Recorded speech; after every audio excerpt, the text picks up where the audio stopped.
Déception pour la Tunisie qui perd son deuxième match contre l'Australie, cette magnifique et immonde équipe d'Australie qui, franchement, le niveau football, les amis, c'est très compliqué de mater leur match.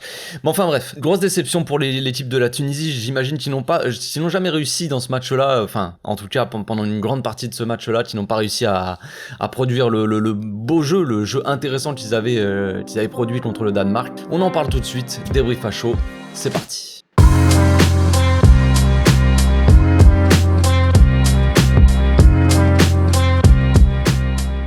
Au passage, n'hésitez pas à vous abonner, liker et commenter. C'est le meilleur moyen de me soutenir et ça fera plaisir à tonton.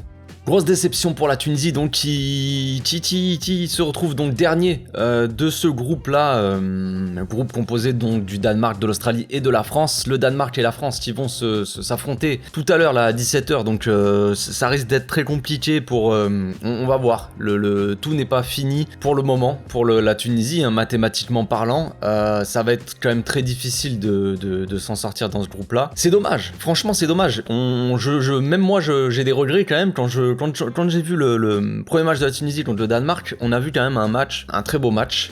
Ça s'explique aussi très facilement, je pense, hein, par la façon de jouer du Danemark en fait. Le Danemark déjà joue bien au football, joue bien en passe, tout ça. La Tunisie, eux aussi, ils ont quand même de la qualité technique, je veux dire.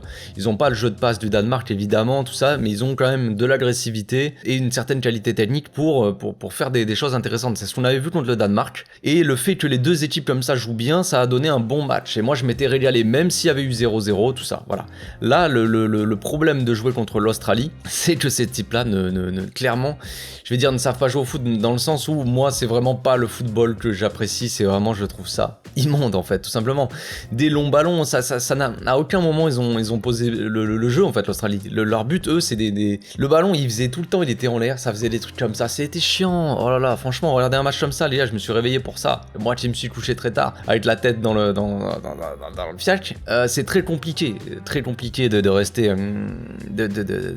intéressé dans ce match-là. Donc difficile pour la Tunisie, donc qui n'a jamais réussi à vraiment poser le jeu en fait. Le problème c'est ça, c'est que l'intensité en fait, l'agressivité de l'Australie, hein, à la limite de la boucherie quand même, parce que franchement sur certains contacts c'était quand même très très limite, mais bon bref, ça c'est un autre débat, mais l'agressivité vraiment folle de cette équipe de l'Australie pendant une bonne partie, la plupart du match, ça a fait que le problème c'est que la Tunisie à aucun moment n'a réussi à vraiment poser son jeu, quoi. Et l'Australie c'est leur but, eux ils jouent comme ça, long ballon en l'air, des trucs, des dégagements, n'importe ce que tu veux, enfin. C'est comme ça qu'ils ont marqué encore une fois, c'est comme ça qu'ils avaient marqué contre la France, c'est comme ça qu'ils ont marqué contre la Tunisie.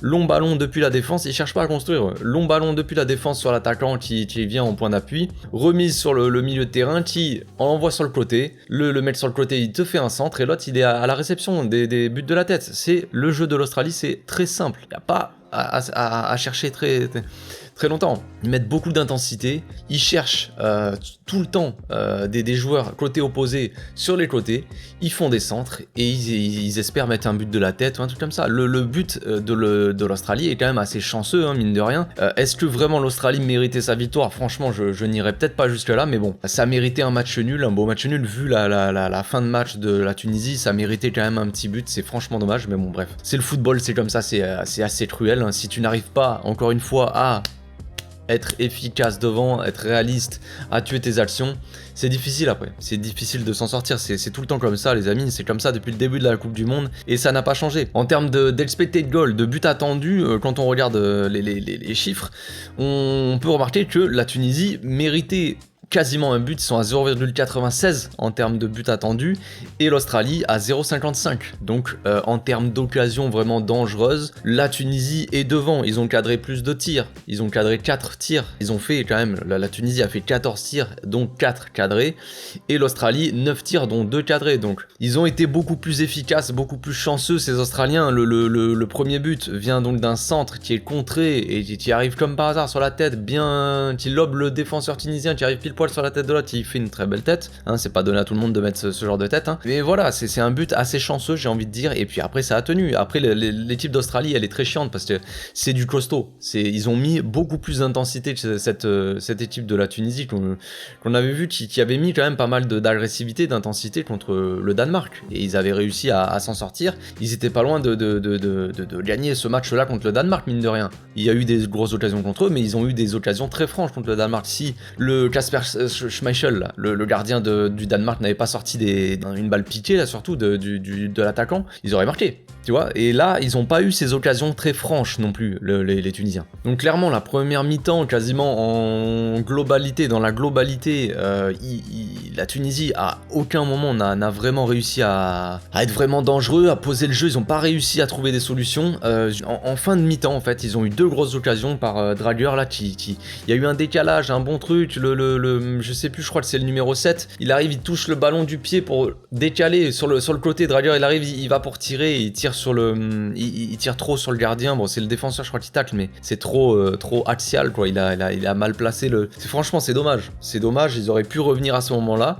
Ils l'ont pas fait, et après, ça paye sur le résultat final. Deuxième action, très dangereuse, 3 minutes après. 43e, juste avant la mi-temps, le numéro 7, Youssef Msakni, je crois que ça se prononce comme ça, j'ai plus les noms, les amis, qui a eu une grosse occasion aussi à la 43e, et ça aurait dû faire but. À chaque fois, ça a manqué un petit truc, tu vois, il manque un petit peu de quelque chose. C'est bien dommage. Et après, deuxième mi-temps, elle a été largement en faveur des Tunisiens. Les Tunisiens ont commencé à vraiment réussir à poser leur jeu, tout ça, pendant que les Australiens, eux, ils ont posé leur bus, tout simplement, et ils ont tenu sur l'agressivité, sur l'intensité. Quand tu envoies des ballons en profondeur pour ton attaquant, et que le défenseur australien, il fait 2m15, et c'est un mur, c'est compliqué après d'aller à l'épaule, de faire quelque chose, tu vois, c'est complexe. Mais en deuxième mi-temps, ça a été largement en faveur des Tunisiens, qui ont eu une possession, sachant qu'en première mi-temps, voilà, la possession était légèrement en faveur de l'Australie, légèrement, alors que c'est vraiment une équipe qui tient pas le ballon normalement. Et en deuxième mi-temps, 67% de possession pour la Tunisie. Donc là, on a retrouvé la Tunisie qu'on avait vue face au Danemark, un peu plus vaillante, un peu plus, tu vois, qui propose un peu plus de choses. Ils ont fait quand même 4 tirs seulement et 0 cadré en première mi-temps, les Tunisiens. Et en deuxième mi-temps, 10 tirs et 4 cadrés. Donc tu vois que c'est quand même un peu mieux. Enfin, ils ont mis 0 tir cadré pour la Tunisie, mais ils comptent pas les tirs contrés, j'imagine, de Drager. 10 tirs donc et 4 cadrés en deuxième mi-temps pour la Tunisie. Et voilà, c'est à ce moment-là, ils ont poussé. Ça n'a pas marché. Écoutez, c'est cruel, c'est le football, c'est comme ça, c'est la Coupe du Monde, hein, les amis, c'est des matchs très serrés, très intenses, beaucoup de pression.